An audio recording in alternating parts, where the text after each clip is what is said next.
As they mark the International Plastic Bag Free Day on July 3, the conversation around single-use plastics has never been more pressing. On today's episode of Carbon Footprints, we are discussing the impacts of these plastics on humans and the ecosystem. I am Edidion Ibaha.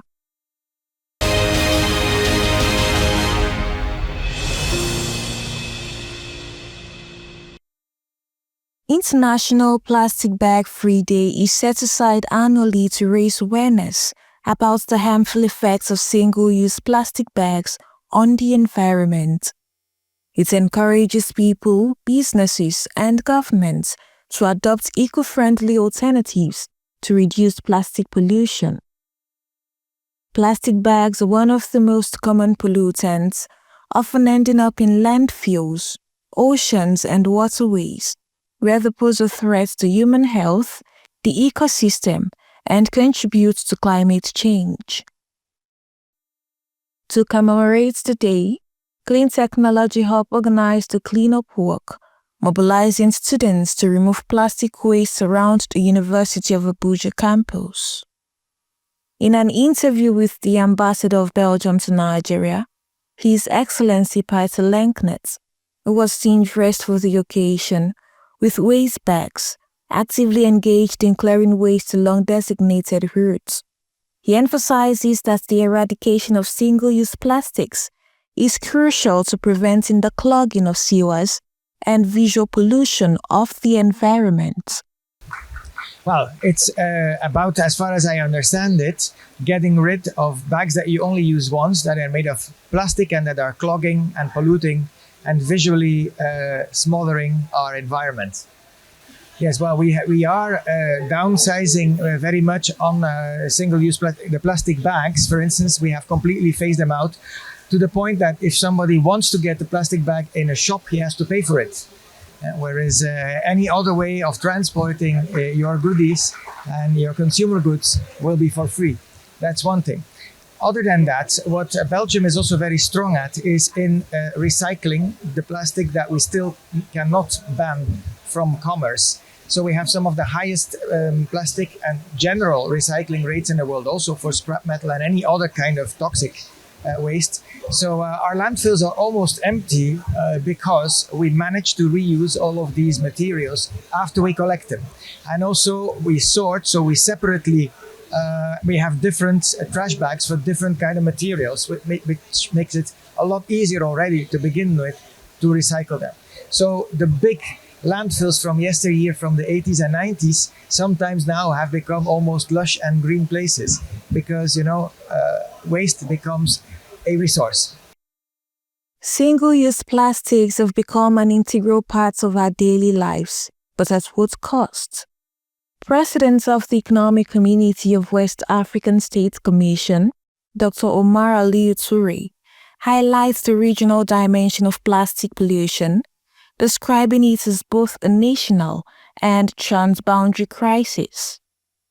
He notes that over 80% of plastic waste in the region is poorly managed, leading to severe consequences for the environment, human and animal health, and economic sectors such as fisheries and tourism.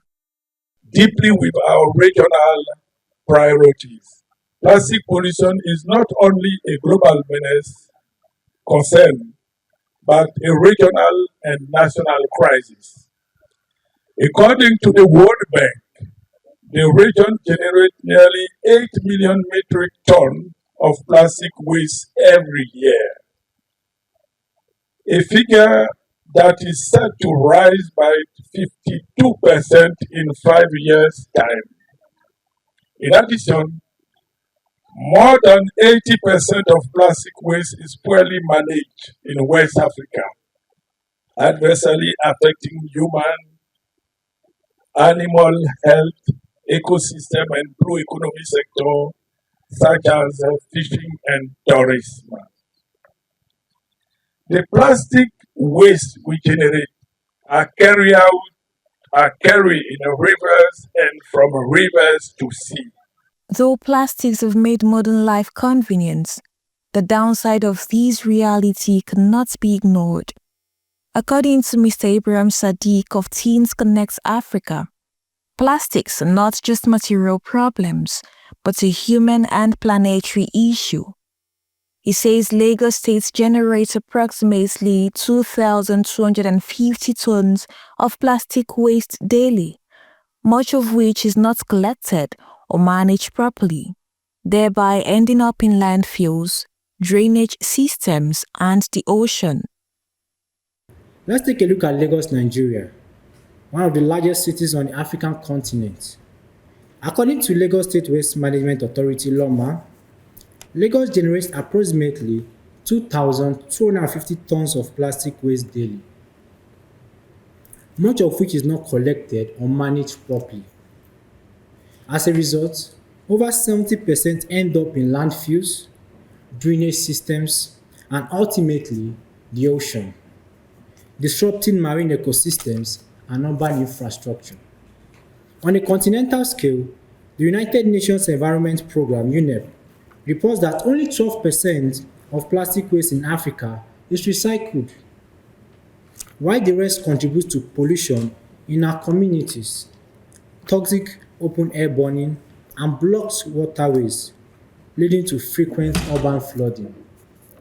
In a bid to create awareness about the impact of plastic pollution and promote sustainable practices, an inter-school debate was organized by Clean Technology Hub, which brought together students from Amide Secondary School Asokoro, Premier Academy Lugbe, and GSS Karo. These young minds engage in a fierce yet brainstorming debate on the theme, are plastic bags a harmful convenience or irreparable necessity? The energy and passion were palpable, and the message was clear. These further buttress that youth participation is crucial in the campaign for a plastic-free future. Judges, Accredited Timekeeper, my co-debaters, educators, students, ladies and gentlemen. My name is Ifeanyi Esther, and I'm a student of Amide Secondary School Asokoro. I stand before you here today to boldly support the motion which says, are plastic bags a harmful convenience or an irreplaceable necessity? I stand before you here today not only to speak, but to clear it down to my opponents, who may an irreplaceable necessity, because I beg to differ with them. But before I go on, for everyone to have a clearer understanding, let's define the term plastics. According to the Cambridge Dictionary, plastic can be defined as a lightweight, strong material made from chemicals, which can be shaped when soft and then hardened to make everyday items such as plastic bags. Now to continue, firstly, plastic bags are among one of the most common pollutants in the environment today. Their lightweight nature allows them to be easily carried by wind and water, which makes them spread easily across oceans, rivers, forests, and even cities. Once discarded, they do not biodegrade easily. Instead, they take up to 400 to 1,000 years. Not to forget that during this process of decomposition, they release toxic chemicals which can affect both land and marine ecosystems. One of the most alarming examples of plastic pollution is the infamous Great Pacific Garbage Patch, a large floating mass of plastic waste, with plastic bags making a significant portion of the debris, which is twice the size of Texas. What is plastic bag? Plastic bags are versatile. One-piece container crafted from a polymer-based material. Plastic bags are designed for transporting, holding, and packaging waste items such as food, waste, and consumer goods. 2. Importance to the economy. Plastic bags are ultimate durability champions, able to withstand a whole lot without breaking a sweat. They can carry heavy loads of groceries and products. Many companies use plastic bags because they are less vulnerable to tearing, water resistant, easy to pack, and double up, saving a few seconds. This is why they are widely used by busy cashiers to keep line moving efficiently. Plastic bags can be found virtually every shop or supermarket on earth, most especially here in Nigeria. They provide excellent functionality in the marketplaces. It is a common form of packaging. And I'm here against the motion, speaking that plastic bags are not a harmful convenience, but an irreplaceable necessity. Let me begin with a quick test. How many of you here have used plastic bags to line your trash bin, or to pack your leftovers from your grandma's house, or to secure a gadget, your mobile phone, or anything useful to you. I'm sure most of you here have done that. Congratulations. You are millions of people around the world who know the usage of plastic bag, and it's not just being created for its packaging. It literally saves lives. Plastic bags are often vilified, but let's look at the bigger picture. They are recyclable, they are reusable, they are cheaper. That's one of the major reasons for their popularity. Plastic bags are quite cheap. Everyone here can afford a plastic bag, but not everyone at all income levels can afford a paper bag or cotton bag. The Generation Hope campaign is a campaign that gives children and youths a platform to speak up on climate change. And why was it named Generation Hope campaign? Because we know that in the next, let me say plenty years, let me not say few years, a lot of the adults here will not be here anymore, but the children, which are the next generation, are going to be here, and they are going to inherit this earth in whatever states we live it in. So if we pack all the debts in Nigeria and we don't recycle, we litter, we don't manage our waste properly, who gets to live in that world in the next few years? The next generation. So the point is, we are giving that generation hope that we are taking the environment and the climate very seriously, and we're also giving them a platform to speak up on that. There is a big difference between recycling and upcycling. Yes. But a lot of people mistake the differences. When we say recycle, you have a cycle like this, a product going back into that same product. When you have plastics, you turn them into materials that you can use. That is recycling. When you have plastics and you turn them into new products, that means you have upped the game of that product. Now you are upcycling. Do you understand? Yes, sir. That's one, because I was formerly a teacher, sorry. Secondly, one thing I would just like to say is that about the debate topic, I think there was a little bit of misconception, and then some people misunderstood what the debate was about. May 25th, that's I think a week ago or maybe 4 days ago, is the International Plastic Free Day. International what? Free Day. Then June 3rd is the International Plastic Bag Free Day. Do you understand? I wanted to say something the other time. I said, there are two genders, right? We have male and we have female. When it comes to debate, argument, who wins? That's very important. At the inter-school debate, Mr. Chukwudi Nwabusiaku, representing the DG National Environmental Standards and Regulations Enforcement Agency NESREA, Dr. Innocent Bariko, described the initiative as timely and visionary, reaffirming the agency's resolve to enforce environmental standards and promote circular economic pathways that reduce waste and protect public health. The theme, A Plastic-Free Future, speaks directly to our mandate and national aspirations. Plastic waste, especially the single-use plastics or single-use plastic bags, continues to pile up at open dumps. They clog our waterways, urban drains, and poison ecosystems by virtue of the chemicals that are in them and because they don't biodegrade. But in your ideas, arguments, and creative solutions today, we see hope, we see innovation, and we see leadership. I urge all the participants to see today's event not just as a competition, but as a call to action, a chance to champion sustainable lifestyle and influence policy directions from the ground up. Today, through informal voices like yours and platforms like this, we can build a Nigeria where environmental responsibility is second in the nature.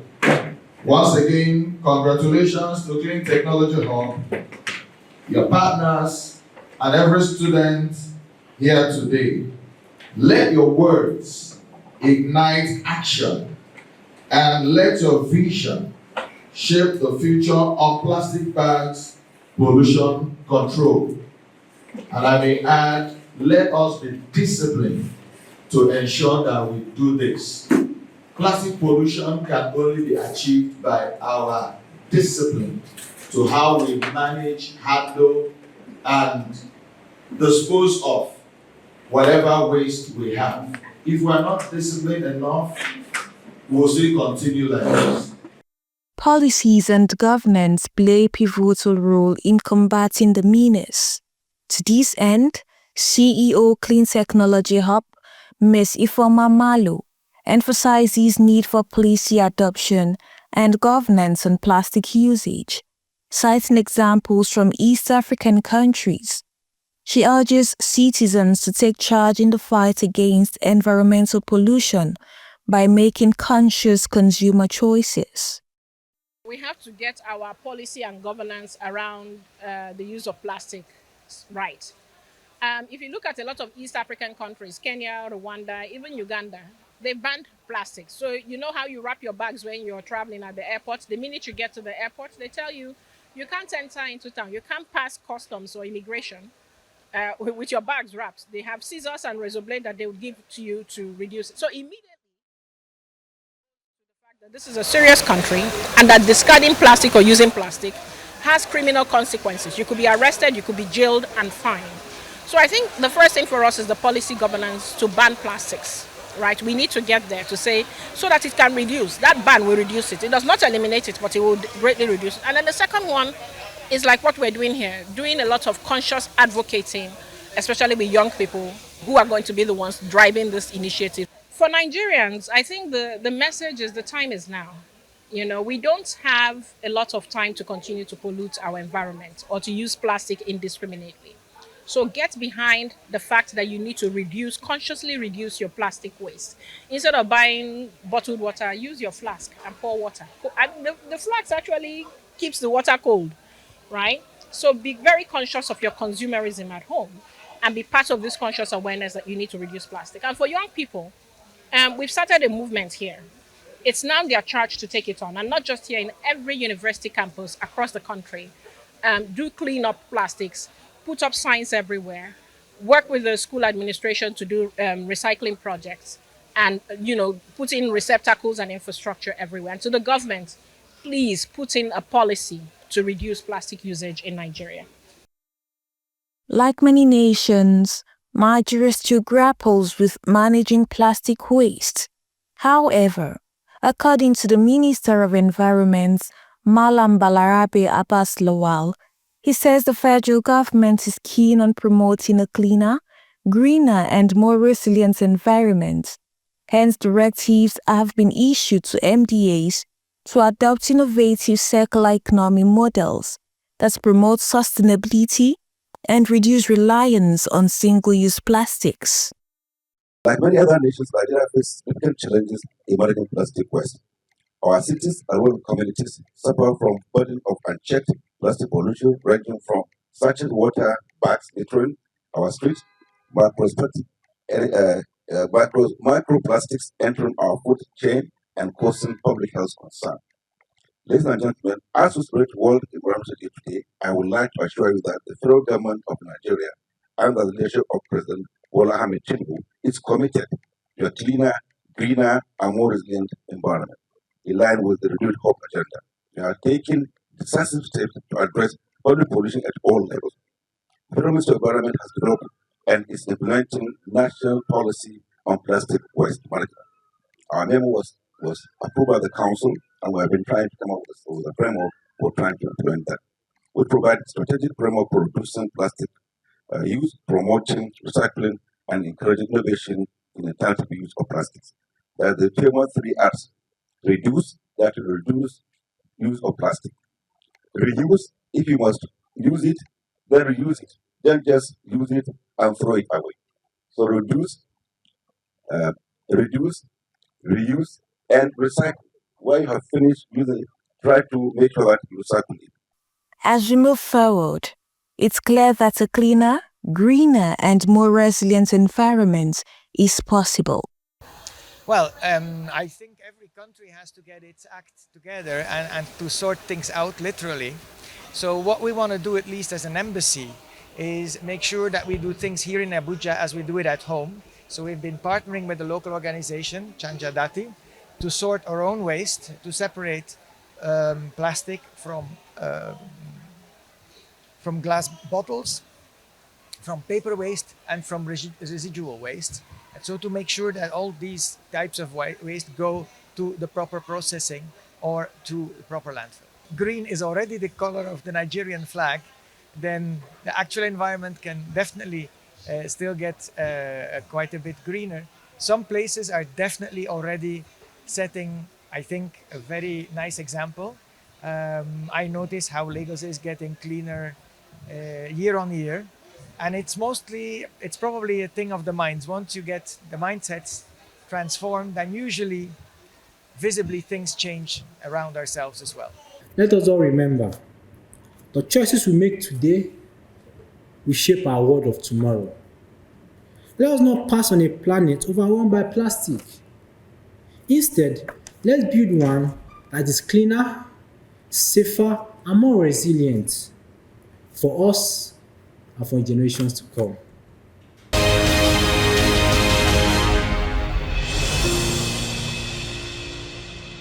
The conversation around single-use plastics is just the beginning. We need to work together to create a future where sustainability is the norm and plastic pollution is a thing of the past.